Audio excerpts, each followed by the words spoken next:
Hi everyone, welcome back to Get Real with Casey Kasem, the podcast that goes behind the scenes of the fantasy football industry through interviews with some of the best in the business. On this week's episode, I sat down with Evan Sather of Barely Fantasy to talk about how Michael Jordan is the GOAT, his Chicago Bears fandom, how he got started playing fantasy football, putting out fantasy football content for the first time, the NFL draft, the most underrated Chicago Bear, Brazilian Jiu-Jitsu, and a ton more. Also, shout out to Evan. Congrats on the Jiu-Jitsu competition. We forgot to talk about it on this one. Okay, make sure you're following Evan on Blue Sky at barelyfantasy.bsky.social. That's barely spelt B-E-A-R-L-Y. Like the Bears, get it? You can also follow him on X at Barely Fantasy and Barely Fantasy on Instagram. Check out the Barely Fantasy YouTube channel as well, and make sure to subscribe. Follow me on X at @BCaseyKasem and Blue Sky at caseykasem.bsky.social. You can follow the pod on X at getreal_pod. Also, please check out sundaydreamersclub.com, my fantasy football t-shirt shop with rad t-shirts for everyone. Please help support the podcast by purchasing a shirt. That would mean so much to me. You can find my content with Rotoballer, Optimus Fantasy, and Fantasy Six Pack. This podcast is a proud member of the DAP Network. And now, here's Evan Sather on Get Real with Casey Kasem. I really enjoy putting out these podcasts, and I have an awesome guest today. We'll get to talk to him and find out more about him and his journey. Evan, you guys might have seen Barely Fantasy popping up on your feeds, social media. Let's just get started. We're going to talk to Evan with Barely Fantasy and kind of just find out. First and foremost, thanks for coming on the show. Absolutely. Good to be here, Casey. Yes, for sure.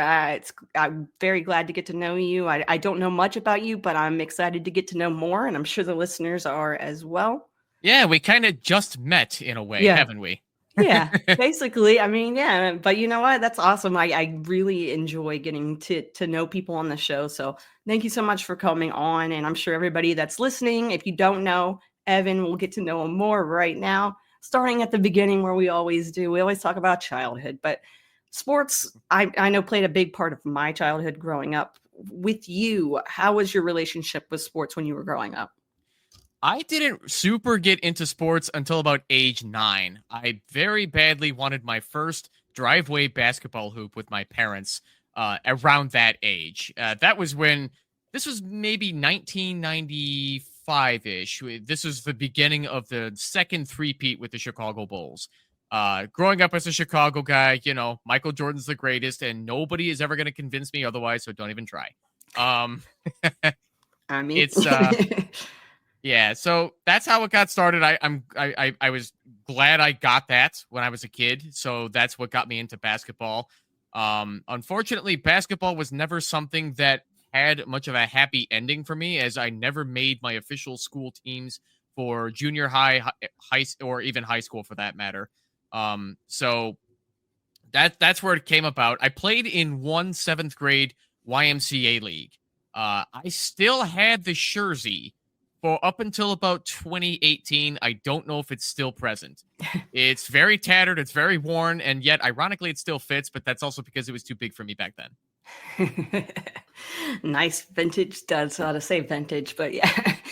It is 1999. Yep. It's just to even think. But you brought up those Bulls, and yeah, I was in elementary school when the Bulls were doing all that. Michael Jordan, yeah, you will not find me arguing that. Like, yeah, Michael Jordan's the man. So totally got you on that one.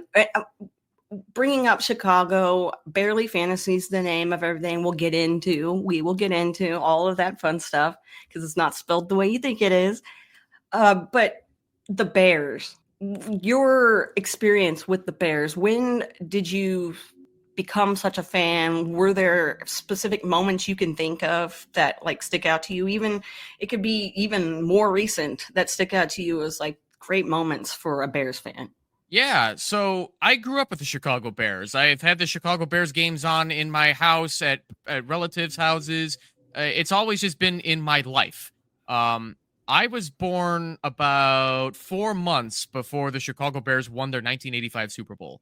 So that's pretty much a giveaway of how old I am. Yeah. Yeah, join the club, son.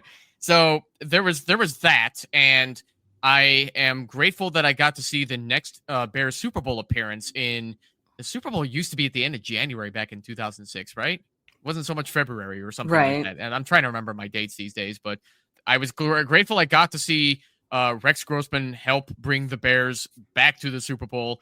For whatever that's worth, he didn't really play that well, but I still give him some credit. I didn't like taking that loss to Peyton Manning in the Super Bowl, but I mean, the Colts were just the better team that night, and well, kudos to them, I guess. What about when you started getting into fantasy football? How did that even come about? Like, when did you stumble across that? I first tried some free Yahoo leagues back in 2004 ish. Yeah, 2004, 2006, like whatever extra time I could fit in during my college days, which was the mid 2000s. I just entered some like free Yahoo leagues just for the heck of it. I mean, it never developed a real hobby. Not for about 10 years after 2006. Back in 2016, an old group of friends wanted to get an 8-team redraft league going again in Yahoo. And I realized I hadn't played in it in about a decade. I was just focused on my personal life over those 10 years. And I was like, yeah, sure, I'm in.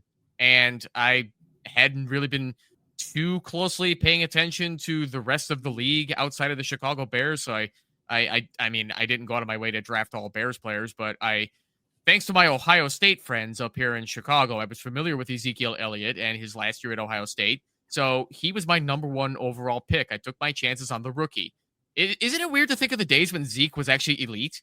Yeah. When you're saying that, I'm like, okay, I remember doing those drafts. Yeah, when you were taking them early. Yep. It's Yeah. Well, I crazy. mean, I guess I shouldn't have asked the Cowboys fans. It's like, yeah, no crap. Of course you do. Yeah, I do. Uh, the whole Zeke thing, I don't even know. Anyway. So yeah, going on with that, I led the league in standings, and it was one of those curses that led me to a third place finish because that's just how fantasy football works, right? Yeah, that's just how it works. But I still had fun that year. I got the third place prize. I don't remember how much money that was, but it worked out, and I stayed in that league up until 2019-ish, I think. Just, I won't get into details, but sometimes friendships just go away after a while. We change as we get older, and Yeah. and the league coincidentally got worse too with the change in commissioners making different rules. So that I was kind of glad in a way that I was kicked out just because I wasn't getting along with the people in there anymore. And that's what led me into Dynasty to start 2019. All right. What's your favorite type of league to play in? I am a Dynasty fanatic, but not the type of Dynasty fanatic that's common. Okay. Well, So, explain. yes, I am still very, I guess we'll call it classical for lack of a better term. I still like to play with kickers and defensive teams and defensive special teams units, which a lot of people, I know there's going to be a lot of arguments that say it doesn't make sense to do it in Dynasty, but to me it does, and I just won't hear anything otherwise. But I also accept IDP as a way to play Dynasty as well. I just cannot get into the way most people play Dynasty, which is just all offensive players, a super flex slot, and then how many bench players, and that's that. I just don't like that. So the way I play Dynasty, and the way most of us do. Yeah. I got Yeah. it. Like I said, it goes against the grain, and I'm fine with that. But I like it. I like that a lot. So that's awesome, especially with Dynasty being one of those things that sometimes people are worried about getting involved with because they're like, it's going to be complex. I don't know. It's going to take a lot of time. It's going to do this. It's going to do that. But I know for me, I was scared to dip my toes in it. Once I did, it was so much fun. So for people who have never experienced Dynasty, what kind of advice do you have for those people that are wanting to get involved? Well, wanting to get involved is a great start because I know a lot of people who feel like that's too much commitment and they don't want to get involved. I'm not going to be somebody who's going to act like I can change people's minds. Right. It's like, if you want it, you want it. Mm-hmm. But what I will say to anybody who might be scared to do it is that it's not as much of a commitment as you think it might be. Not a lot goes on in the offseason between the Super Bowl and the NFL draft. So really, there's not much you feel like you have to do involving like picking up free agents if your league allows it, trading and so on and so forth. It's not as much of a commitment as people say. Yeah, it isn't. And like with me, I got into a lot of leagues and then had a hard time running all of those leagues because I was in so many. It was hard to keep track of what was going on, especially before all the tools and tricks came out that you can do now. Do you have like an ideal number of leagues that you're in, or are you in too many, not enough, or how does that go? I'm probably in too many, but I guess that's up to me at some point. Yeah. um, I think I'm in 6 that I care about, and half of them are football guys leagues. Shout out to the football guys, by the way. Yeah, I shout enjoyed out. my time last year with you guys. Otherwise, I run my home dynasty league, which is why I mentioned earlier that I still play it in like a classical redraft way of dynasty, just because I like that homey feeling it brings, Yeah. if that makes sense. And have you participated in any live drafts, like doing the actual stickers board kind of thing or Oh, anything? Or Casey, that's a dream of mine to be able to do. And okay. speaking, it's kind of related, but I this past Friday I submitted my application to get in Scott Fishbowl for the first time. I've All never done it right. before, and I know they do Chicago meetups. So, Scott, if you're listening, I hope you pick me because I would love to attend one in Chicago. For real though. Hey, I can back him up. I'm giving him my seal of approval because yeah, those live drafts are so much fun. The Scott Fishbowl draft, I run the one in Dallas, and it is such a blast. I went to the Houston one last year as well. So much fun. So yeah, if you can get out to one of those, if you know, if you're listening to this right now, go sign up too. Don't take Evan's spot, but do go sign out. Uh, okay, what about other fantasy sports? Have you ever dabbled in any of the other sports? I've tried a few free leagues here and there, like fantasy baseball, fantasy hockey, and fantasy basketball, but I would say out of those 3, I like fantasy baseball the best, as hockey and basketball are just not really my thing, which I know probably sounds weird to say considering that I grew up as a basketball fanatic. But with just the way the NBA has changed, I don't even know the names anymore, and I just can't. I feel like I have to get into the sport in order to play the fantasy sport, right? Yeah. I know there's a lot of people who don't, and that's totally cool. But fantasy baseball, I would love to do on well, I don't know if anybody from Sleeper is listening, but please add fantasy baseball. I want to get back in those leagues. I don't want to go back to other platforms. Um, that's been a side goal of mine, is just to play all of my fantasy sports in one platform, which is kind of impossible when I start to dabble in DFS and best ball. Yeah, it's it is hard. I hate it. I hate having it on so many different places, but it's like my redraft wants to do it on Sleeper, but my dynasty wants my fantasy league, and it's like don't I where is everything? I don't like it. It's nice and convenient when I finally could delete one app off of my phone, then I had to go and download it again the next season because another league decided to switch, and I was like, I just can't. So I get it. All in one spot. Dope. So, okay, what about the content creation portion of fantasy football? How did you decide, hey, I'm going to put out fantasy content? So I started Barely Fantasy not knowing exactly what I wanted it to be. I know I'm starting to sound like a broken record if you've heard me on other podcasts before, because that's how I always start that answer.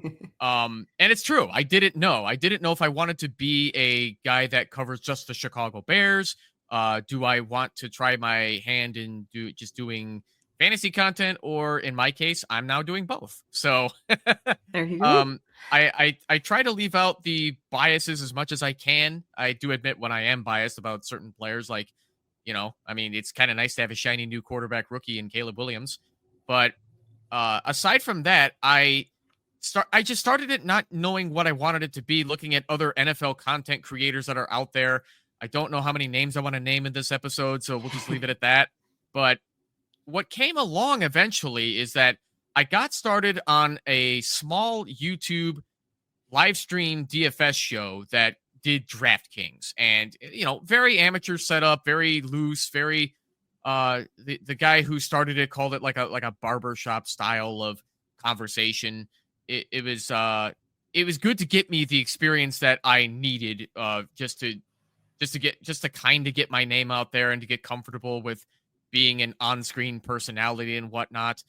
But yeah, I did that for 13 months, and then just I won't get into everything about why I left, but I just felt like it was just time to start branching out and doing what I wanted to do, because these guys want to cover basketball. These guys want to cover other topics that I'm just not interested in. So it was just a matter of trying to fit in, and it just wasn't working out at the end. So I just tried to branch off as politely as I could. And now Barely Fantasy is a YouTube channel that's primarily doing YouTube shorts about NFL and UFL stuff.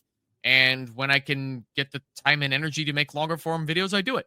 Okay, bringing up the UFL thing, because that is, I see more content than I have on UFL. Slowly starting to happen, but you got it down. You got it down. So, what made you decide that you wanted to put out UFL content as well? So that was also something that we covered on that old YouTube live stream DFS show that we did last year. So we were building classic lineups in DraftKings of UFL, and we were among the few that was doing that. And I thought that was just a great idea that we were doing, because, I mean, who else cares about the UFL when it's brand new? But I'm glad to be giving it a chance, and I wish I could get paid marketing money by the UFL to promote it, but it's just been good football to watch, and I've been enjoying it when I can. Week 1 has been a bit of a shocker for a lot of what I predicted. My last YouTube short about the UFL was about my pick of the week. That was Kellen Mond, the new starting quarterback of the San Antonio Brahmas. I thought the Brahmas were going to kill the Arlington Renegades, and nope, it was the other way around. Arlington surprised me. They showed up, they dominated, and I'm like, all right, good game, guys. You proved me wrong. Okay, so there's a football team in Arlington that I actually need to be paying attention to. That's good to know. Okay. So what about putting out content when it comes to when you first got started? How did you research how to put out content, or did you just play it by ear? How did you go about, like, I want to put out these shorts, this is what I'm going to do? That's a really good question, because there was not really an organized method to the madness. It was just a lot of just hodgepodge free utilities for Windows software that I just put together to be able to create everything. I guess I would say my weakest point is just graphic design, because I don't have any fancy tools that helps me do it easier. I'm not the graphic design guy in the family. My younger brother is, but that's a different story. So I use Shotcut to create my YouTube shorts. I just get the proper dimensions for the phone, and it's easy for me to put together once you get into the habit. You just get the footage that's fair use, that the NFL won't flag, and I just record my voice with Audacity, which is free. A lot of people know about it already.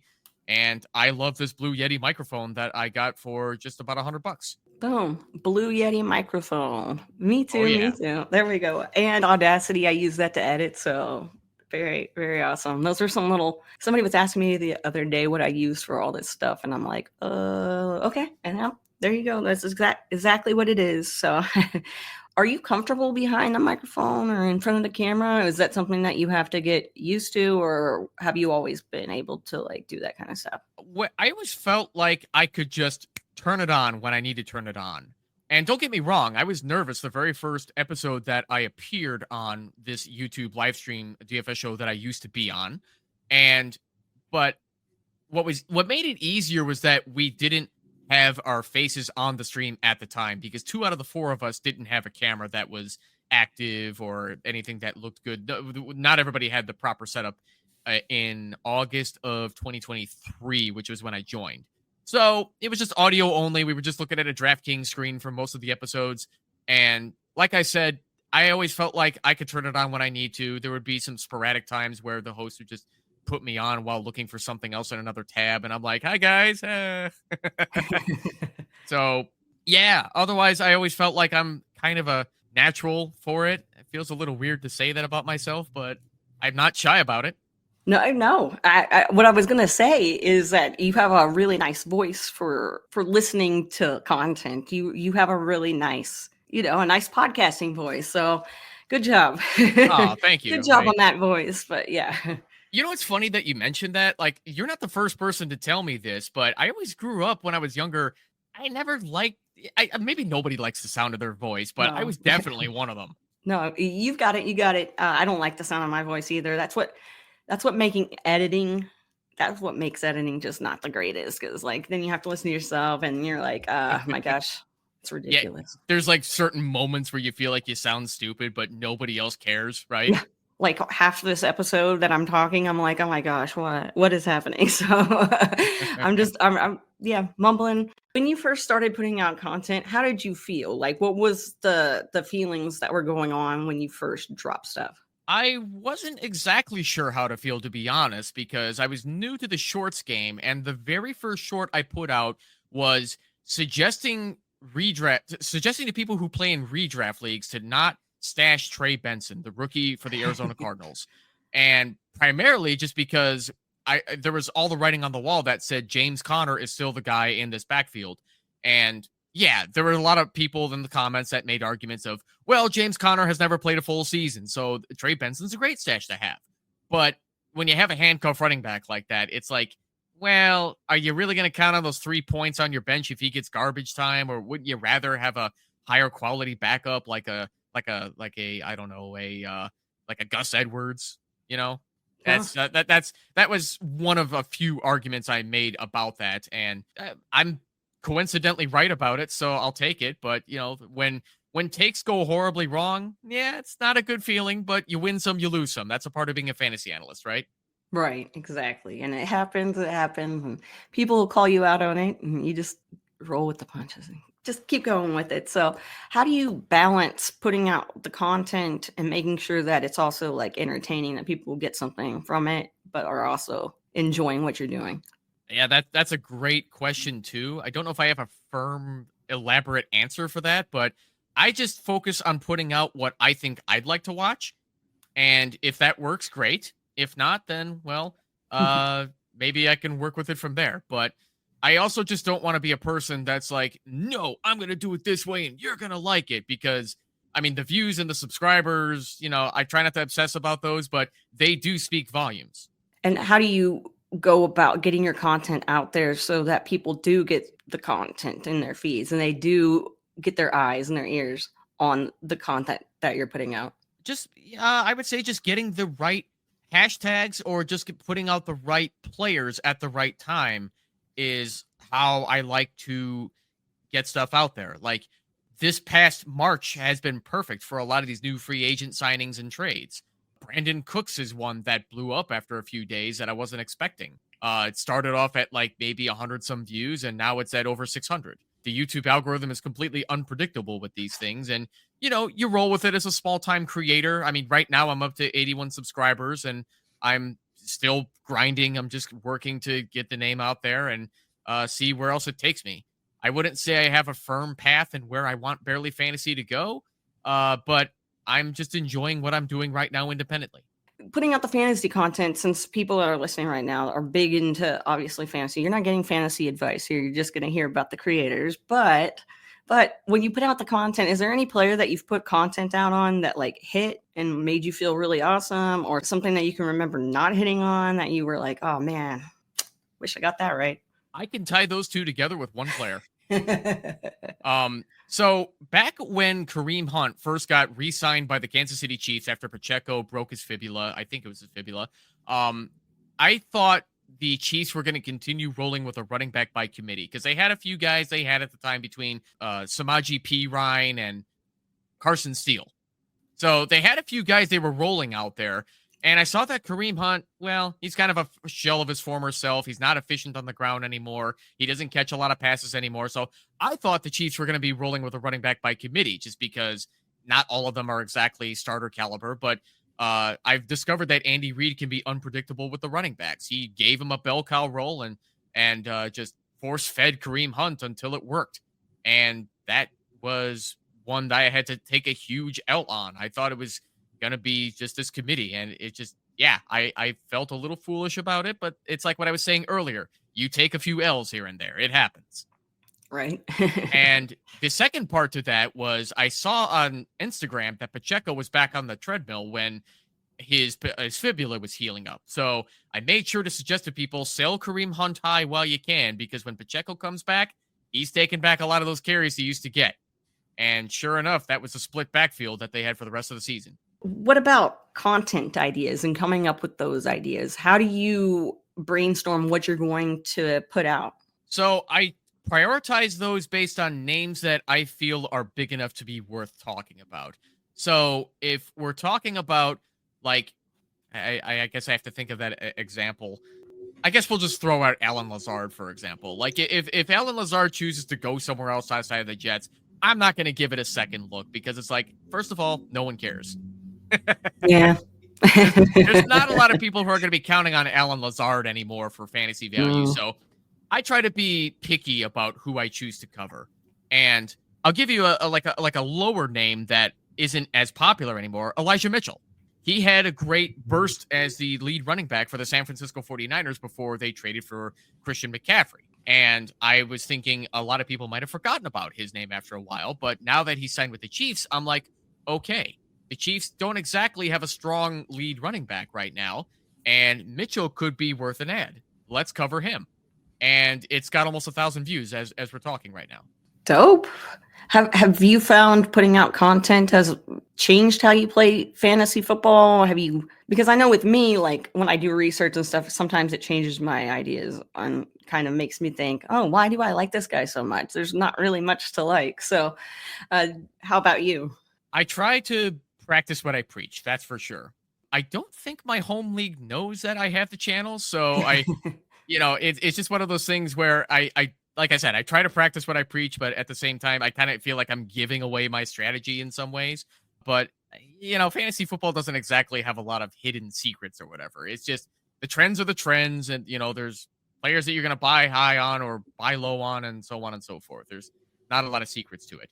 But at the same time, I haven't always practiced what I preach. Like when I realize I'm wrong, I have to just accept it and move forward with what's better. And I'll give you a good example of that.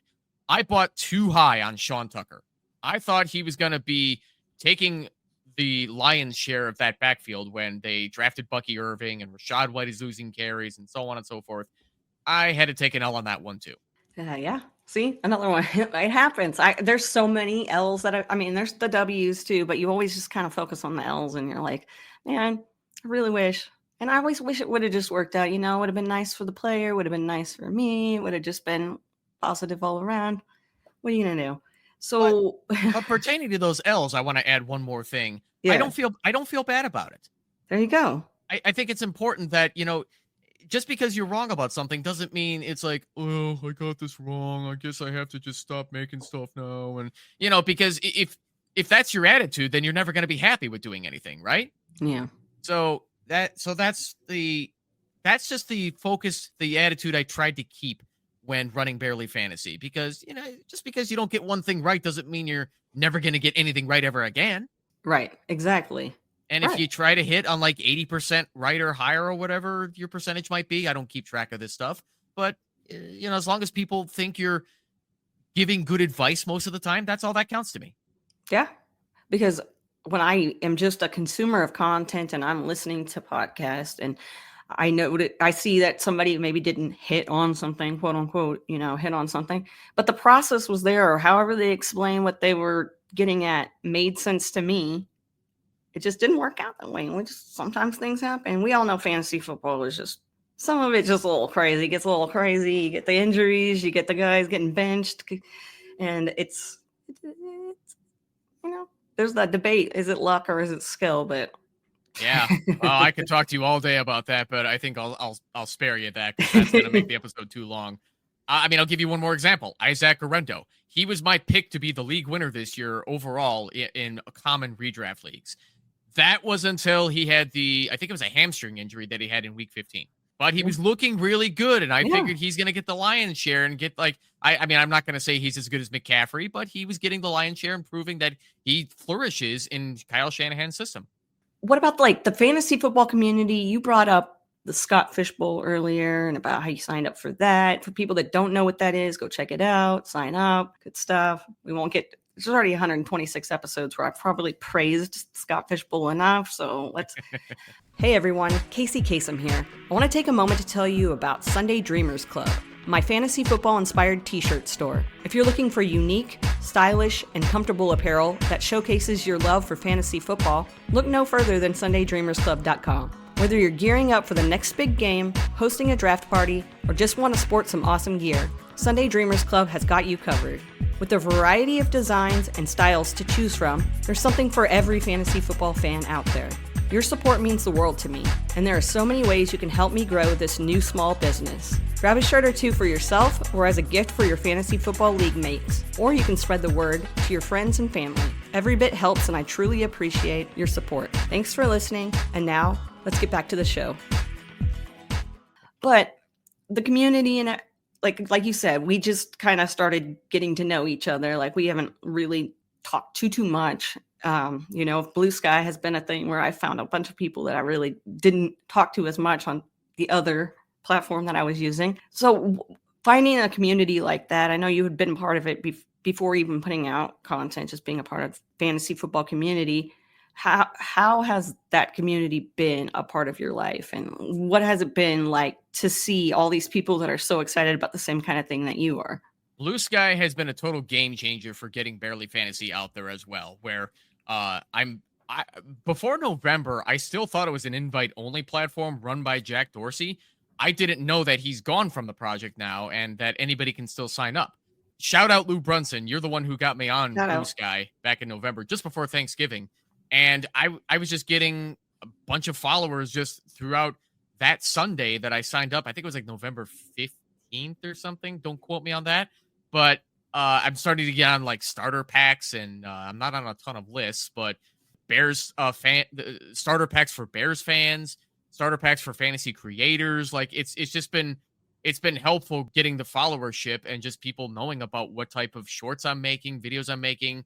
Even if they get offended by something I say about their favorite team, I don't mind a little trash talk here and there. but it's just good to get connected with even more Bears fans who I might not meet ever in public or just even see around the Chicagoland area because they live in like Iowa, for example. Yeah, that's really cool. Iowa has a considerable fan base for Chicago sports too, especially the Cubs. Well, that's good. Me being here in Texas, I'm just like, what other sports, Like, we've got them everywhere. That makes sense. Okay. Right. Yeah. I figure. Yeah. Because if you're from the Dallas area, yeah, high school football is your whole life. Yeah. Not mine, but some people's. Just a lot of people I know. Do you take advice? Have you gotten other people that listen to your content, watch your content? Have you gotten people to reach out to you and maybe you get an idea like I want to write or podcast about this, put out a short about this? I have gone back and forth with a few select people through DMs, just like showing off what I've created over the months, just to get what they think. I won't name any names for the sake of conversation, but it's been good to get honest feedback from select people from bigger fantasy football companies out there who have been willing to tell me the truth about certain things. Like, if you like, for example, I'll give this anonymous tip out there. It was suggested to me, don't use curse words as much if you want to get noticed and taken more seriously by some companies that don't prefer that want to have a more family friendly approach. And I totally get that. I'm not offended when somebody has a constructive critique for my work, because maybe I wouldn't mind working for somebody that wants to do a family first approach, but in the end, it's still not my style. I still drop F-bombs when I still feel it's appropriate to do so. But it's also not something that I'm going to be using in every single video, because otherwise nobody's going to take you seriously, right? Yeah, I had to learn my lesson on that one. I was like, oh yeah. Well, also, you get a couple of drinks in you. So certain podcasts, I'm like, I apologize ahead of time. This is definitely not one of those. I am totally sober. You can tell. All right. So how do you stay inspired and avoid, like, a lot of content creators who have been doing it for a while burn out? So how do you make sure that you don't get yourself in that situation? So January and February, I have found, is a pretty good lull period to not make as many videos. And it makes sense because there's not really a lot to go on outside of, I mean, it's like maybe I could force a few DFS ones here and there, but oftentimes if I feel like I'm forcing it too much, and at the same time, I don't like to give too much away about DFS advice because they might be players that I want to put in a lineup, um, so yeah, I usually use the later winter months after Christmas to take a break from a lot of the vast majority of this stuff because it's reinvigorating and Yeah. it lets me enjoy other things in life that I don't feel like I have to rush to my computer, write a script real quick, and then throw together another video real quick, and then schedule it for tomorrow morning at 8 o'clock Chicago time. It's good to get that break, and even right now, I have not put out a new NFL video in quite a few days, just because there just isn't a lot going on right now. We're waiting on the NFL draft. Hmm. Um, there's other creators out there that will make other content like rookie scouting and deeper analysis about how colleges use this player and where he might fit in. And I don't prefer to do that because it's just a lot of work, but I'm also just not the type of person to just sit down and review game film like that. I just prefer to I know how to stay in my lane and I just prefer to be there. So you brought up the draft. So are you one of those guys that watches the draft and pays close attention to all that, or are you not a draft guy? How is that with you? I am most definitely an NFL draft guy, as it's always entertaining to me, especially the first night. Day 2 and day 3, I don't always have time to keep up with because I got a 9 to 5 job like a lot of other people too. But if there's anything that's surprising that somebody like an Adam Schefter, Ian Rappaport, or Tom Pelissero will put out there, then I mean, I'll cheer for my Bears draft picks. Grateful to be a fan of an organization that doesn't miss too much with rookies. Nice. That's my little flex of the night. There you go. You gotta I mean, as a Bears fan, like I was a big Jay Cutler for fantasy football purposes. Whatever you guys want to think about Jay Cutler, I like him, whatever. So I remember specific Bears players that I've had on my fantasy football rosters that were on the Bears, and I'm like, okay, okay. Is there a specific guy on the Bears that you're not just a homer for? Like it could be any player from any time period that you've had. Maybe you're like, I draft him and I don't care if people think I'm being a homer. That guy is someone special.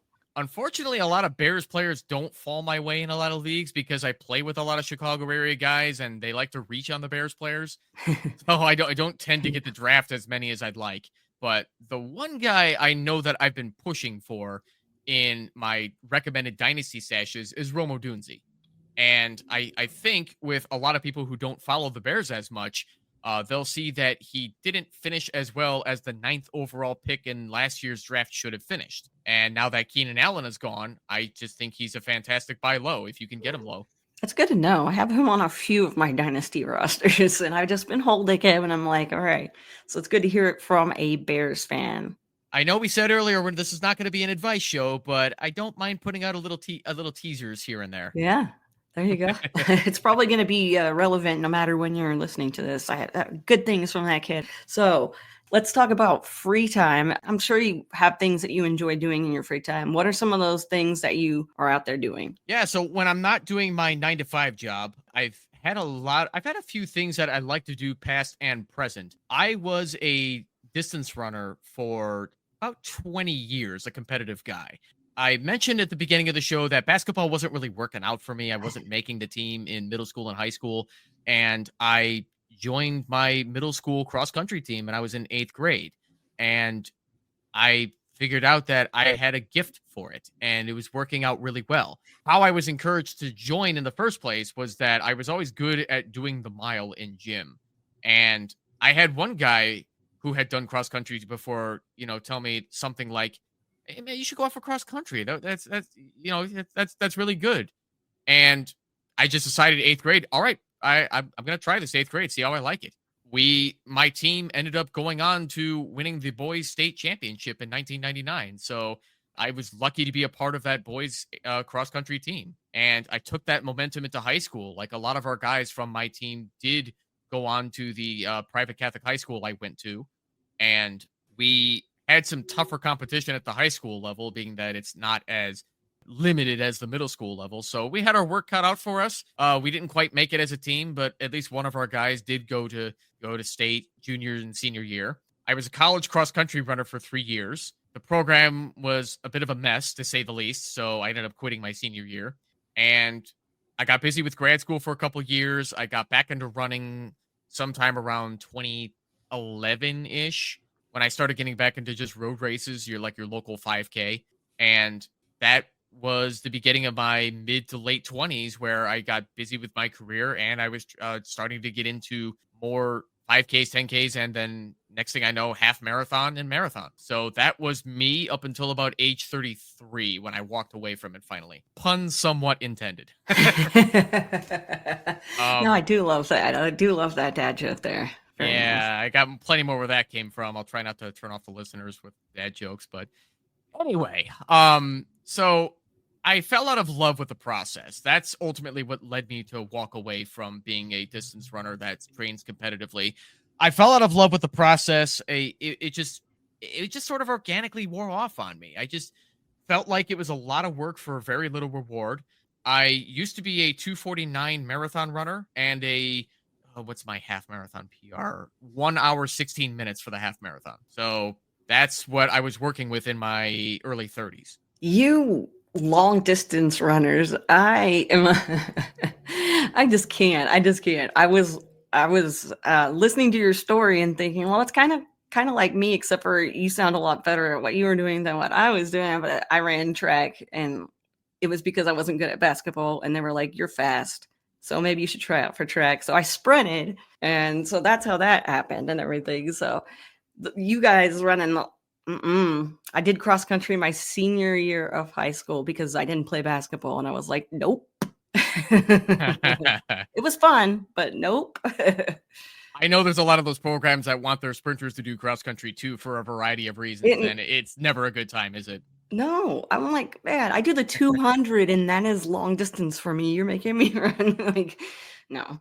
So I got into all of that. I enjoyed my time with it, and then I finally walked away. This was just before COVID in 2019. I was having a lot of personal issues around 2018, 2019, so I wasn't really sure what else to do with my life at that point. You know, maybe I'm just showing up to like those of you who are from Chicago listening to this, you know what Wrigleyville is all about. So maybe I'm showing up to like singles intramural sports events around Wrigleyville, just trying to meet new people and whatnot. And, I wasn't really enjoying it as much. COVID hit and I wasn't sure what else was going to happen at that point. There was a time when I considered being a volunteer assistant cross country coach, and then COVID happened. So that went out the window. But then sometime around 2022 in that summer, Brazilian Jiu-Jitsu was something that I realized I hadn't tried in about 15 years. One of my old track and field teammates introduced it to me in 2008 after I quit track.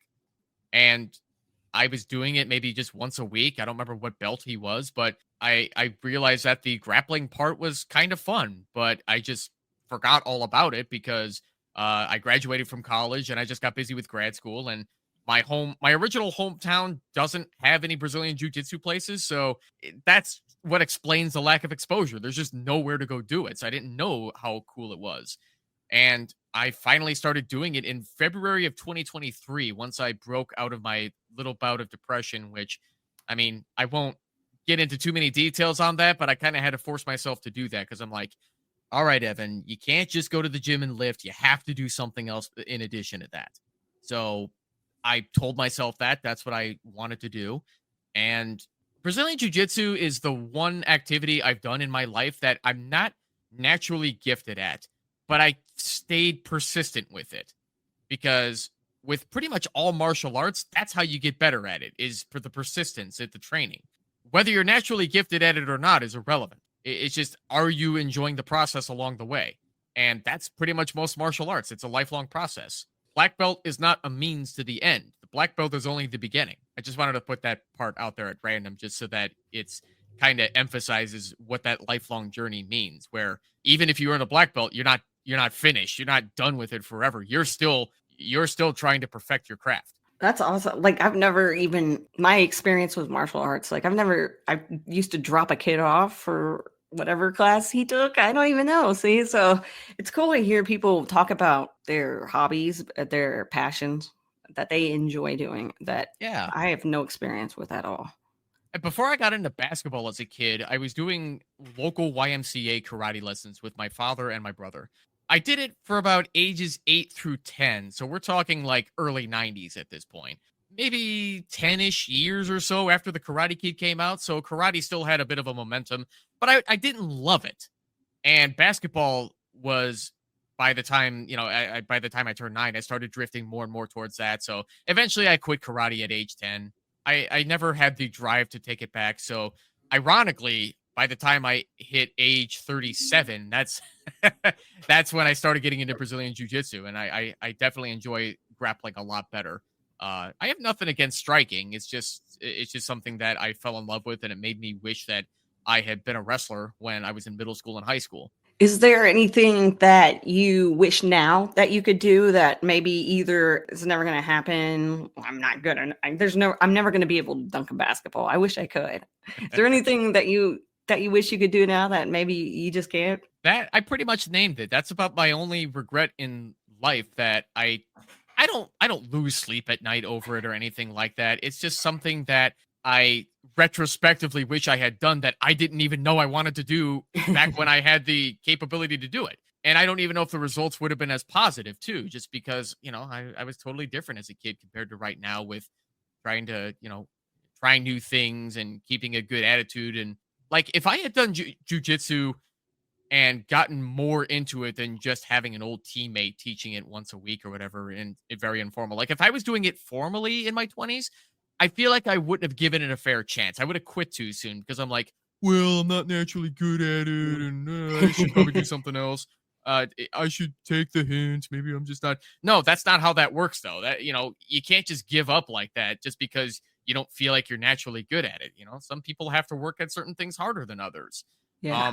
Wrestlers have the easiest transition to Brazilian Jiu-Jitsu because you've already got the years of experience to get good at grappling and being agile and athletic and so on and so forth.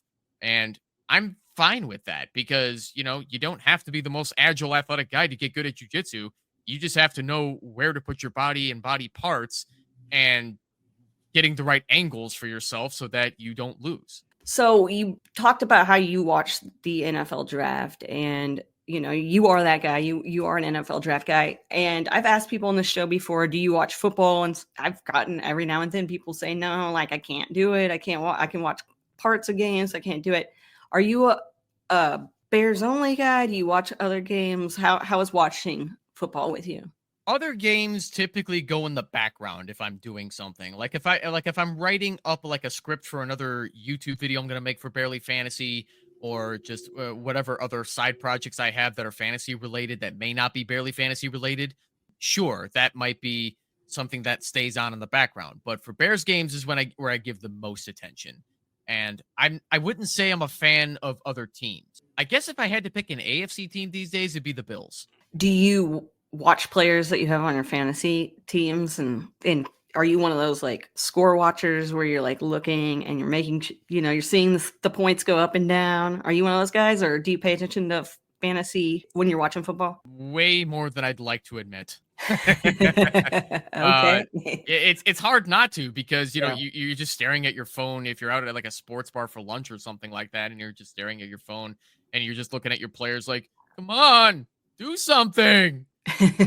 Just poking them with the stick. Come on, guys, do something. Exactly. Yeah, a lot of people in the fantasy football community just want their players to like score points in the first quarter, otherwise that must mean failure. And that's one of those common intrusive thoughts that I think a lot of people get. And I've just mellowed out over the years with stuff like that. I'm like, I'm not going to worry about like my week 6 performance as far as the standings go. If I start 1-5, it's like, all right, there's time to catch up. I'm not going to panic about that yet.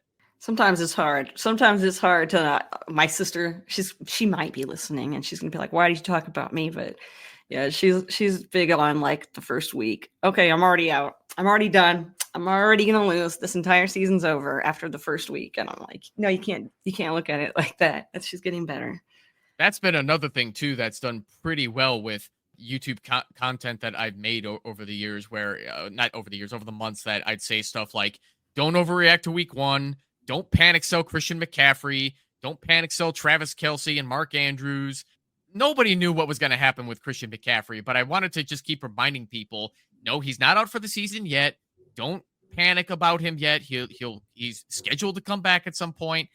Nobody knew he was going to have the PCL injury once he came back, but it's like we were talking about earlier. Sometimes you just have stuff happens that you just can't predict, and might make you look like you took an L, right? Yeah. It's not always your fault. Most of the time, it's not your fault. The L's not your fault. Yeah. It just happens. So, is there anything that you are looking forward to content-wise putting out? Do you have anything in your head that you're trying to cook up? I won't say it's a secret.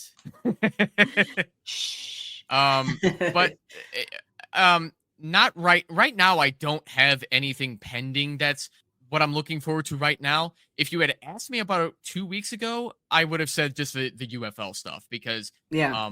I had covered it on that show that I used to belong on, but now that I'm gone from it, it's like, well, I don't want to abandon it because I still enjoy watching other football games that are not necessarily NFL related because you get to see what players who didn't get cut out for the NFL right away look Mhm. like when they play against competition on that level that might not be as good as them. And it's like that for guys like Anthony McFarland, for example. He didn't quite make it on the Pittsburgh Steelers, but he's doing fairly well in the UFL. San Antonio Brahmas, and that was what I was looking forward to making again, just to Yeah. put out a pick of the week type of thing where who do I really like to put in a DFS lineup that I think is gonna do well enough in fantasy points to get your lineup get your lineup to possibly cash in DraftKings. You're getting me excited about UFL. And I was talking to my wife, and I was like, I don't know if you're gonna allow me to have more football in my life. Not like that, I don't want to take away too much of your time, but if there's some more football on in the background, it should be okay, right?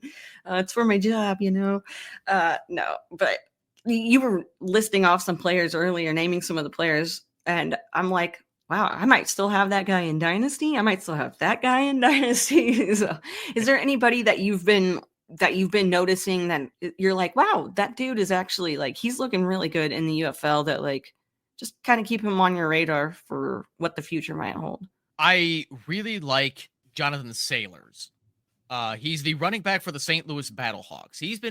He has been tremendous with the opportunities that he's been given. I don't know if he would be like an NFL caliber running back like a bell cow running back right away, but it's fun seeing players that are not famous like him get opportunities like this to succeed because the NFL scouts they're not ignoring the UFL. They're noticing. They're taking notes on who to get on practice squads and summer training camp rosters to see how well they do. Kickers, especially. Hmm. You know what? You're giving me ideas now. Okay. Anyway, you might see some sort of kicker, because I like to write kicker articles, so you might see some UFL stuff being dropped in there every now and then. I'd also Okay. like to say, for the record, it's Jacob Sailors, not Jonathan. Jacob Sailors. All right, we got him. It's exciting. I'm excited to take a little look at UFL because I haven't done that, and my dad was talking to me about it and how he was going to watch it. So, okay, I want to talk to you a little about some Bears players real quick. I just want to know some questions like who, in your opinion, is the most underrated Bears player of all time? That's quite the loaded question, considering how old our organization is. I am going to be the '90s kid. I'm going to bring that '90s kid out in me and say Curtis Conway. Okay. Curtis Conway was our starting wide receiver for years, playing in an NFL back when, I mean, you remember Emmitt Smith's days. Oh yeah. The league was built for bell cow running backs like Emmitt Smith. And the passing game just wasn't what it was in the 90s compared to right now. Yeah. And Curtis Conway was always Mr. Reliable for whoever was our starting quarterback, whether it was Eric Kramer, Dave Craig. I don't know if I want to go through the list of just Bears quarterbacks. Good Lord. I am just so glad that the McCaskey family is finally changing their ways, especially George. Back in the 90s, it was Michael McCaskey running the team. He's the guy that fired Mike Ditka in 1992 and hired Dave Wannstedt. I don't hate Dave Wannstedt, but he's not Ditka. What were we thinking with that, Chicago Bears? Come on now. Well, maybe this can make you a little, we'll talk about something exciting.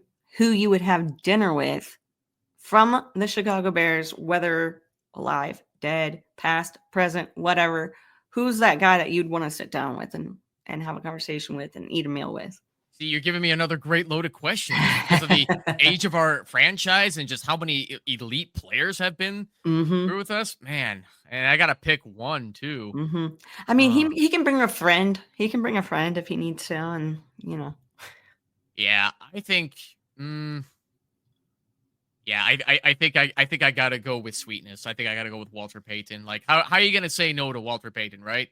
No, I don't think anybody would. Even people that don't know who Walter Payton is probably could just be like, yeah, I recognize that name. So definitely, that's a good one. Yeah, another one I would have gone with probably would have been Gale Sayers. Yeah. Mike Singletary, thankfully, is still with us, and I actually I don't know if we can leave this part in because I'm forgetting the name. I think it's there was an NFL player series on Max. I'm forgetting the name of the title of the series. So my limited Google research tells me maybe it's NFL Icons. Wasn't on Max, but that's what came up when I Googled it. If anybody knows the actual name, go ahead and let us know. But they covered players such as Mike Singletary, Gale Sayers, and Walter Payton. I finally got to watch those at my brother's place because I don't have Max. And the documentaries for all of those players, first of all, Mike Singletary got me fired up because even when he was the 49ers head coach, he was that player's coach that will get you fired up. He made Vernon Davis look like $1 million on that team. Vernon Davis. We'll also plug the name in so you guys will get that. We'll go back. Here it is. All right. So, because I want to check it out too, you know. So besides fantasy football content, is there any kind of content that you like to consume, listen to, watch, whatever? Oh man, yet my personal YouTube account outside of Barely Fantasy has a very long list of subscriptions, which I don't even have time to go through them all just because there's a whole variety of interests out there. Maybe it's activism and just First Amendment rights. Maybe it's custom video game content, like somebody turning Grand Theft Auto into a sitcom, Grand Theft Auto 4, I should say. There's just all kinds of stuff that I like to watch that typically gets more time than my TV these days. And yeah, I'm probably one of few people that still has cable. Oh yeah. You and my dad, it's okay. Technically, I have IPTV now. It's not true coax cable anymore. Now it's IPTV. And I mean, I can tell that I'm at a certain age where, like, if I'm watching just channels that just replay old sitcoms and syndication, I'm an old soul with this kind of stuff because I grew up with that with my family. I will watch all kinds of television between like the 60s, the 70s, the 80s, whether it's the Dick Van Dyke Show, whether it's All in the Family, whether it's Family Matters. Like, I will go through all kinds of decades. That's the way my TV package is. Now it's got like Laugh TV, Catchy Comedy, like all these funny like Me TV related channels that I will put on in the background sometimes. And the commercials, they make me feel like I'm 85 years old. I can tell that these channels know who they're advertising to because they know the generation that still watches this stuff. Like, there are no Roblox and Minecraft commercials. Like, they know kids aren't watching this anymore. Is it like Life Alert? Yes, Life Alert's another one. Shout out Life Alert for no reason at all. Yeah, no reason at all, but I guess for saving lives, helping to save lives. Okay, well, here's something that can help everyone listening. It's checking out Barely Fantasy. And Evan, you know, we're wrapping it up here. I wanted to thank you for coming on. Thank you for dealing with me this late in the day when my brain is just fried from all day of working. Oh, please. I had a lot of brain farts trying to remember the names of things. It was a pleasure getting to talk to you finally, Casey. No, for real. I really feel like I've known you for longer than you've been in this space. So it's really awesome to get to know you, to hear all the cool stuff you have. Why don't you go ahead and let everybody know where they can find all that cool stuff, where they can find you, and how they can check out your content. Absolutely. So punching in Barely Fantasy on YouTube, BEARLY Fantasy is the way that you catch me. That's where the vast majority of my content goes. I also have Barely Fantasy on Instagram, which is where my shorts will also go, just to have an Instagram audience as well. TikTok is no more. I had to get rid of that along with, well, I didn't quite get rid of Twitter yet, but you're welcome to follow me on Twitter. But the only reason I use Twitter anymore is just to promote my content and nothing else. The vast majority of my social engagement is on Blue Sky, so look for me on Blue Sky as well, Barely Fantasy. my Twitter account basically is not taking a backseat to Blue Sky. It has been strapped to the roof of the car, and if it falls off along the way, so be it. There you go. There you go. All right, everybody. Thank you so much for listening. And thank you so much, Evan, for coming on the show.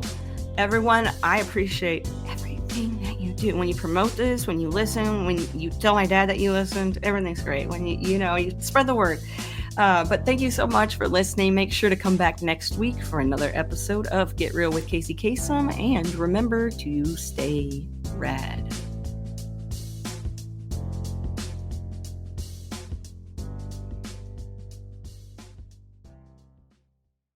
Get real. Time to get real, everybody.